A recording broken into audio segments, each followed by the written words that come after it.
నీతి సూర్యుడా నన్ను ఎరిగియున్నావు, సత్యం ఎరిగిన నీవు నాతో ఉన్నావు.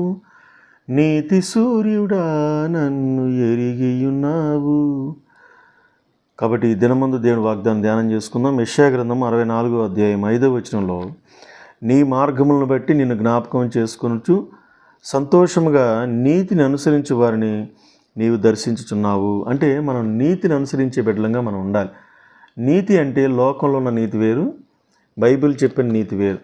ఆ బైబిల్లో యేసుక్రీస్తు ప్రభువారు ఒక నీతిని ప్రవేశపెట్టాడు ఈ భూలోకానికి.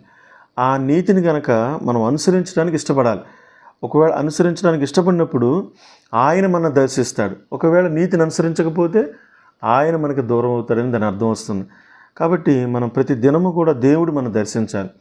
యేసన్న గారు ఒక మాట అంటాడు, ఒక పాట పాడుకుంటాడు, దేవా నీవే నా దేవుడవు, వేకువని నిన్ను వెదక, మీ బలము మీ ప్రభావము నేను చూడ ఆశించుచున్నాను, నీ దర్శనం నాకు కలగజేయమని. కాబట్టి మనందరి జీవితాల్లో ఈ దినమంతయు కూడా దేవుని మార్గాలను జ్ఞాపకం చేసుకోండి. మరి మీరు దేవుని యొక్క నీతిని జ్ఞాపకం చేసుకోండి. సంతోషంగా ఉండడానికి ఆయన మీ దినమంతయు మిమ్మల్ని ఆయన దర్శించబోతున్నాడు. మీ బిడ్డల్ని, మీ పనులన్నింటినీ దేవుడు దీవించునుగా కానీ ఆశీర్వాదాలు ప్రకటిస్తూ ఈ మాటలు ముగిస్తున్నాను. దేవుడు మిమ్మల్ని దీవించునుగాక. ఆమేన్.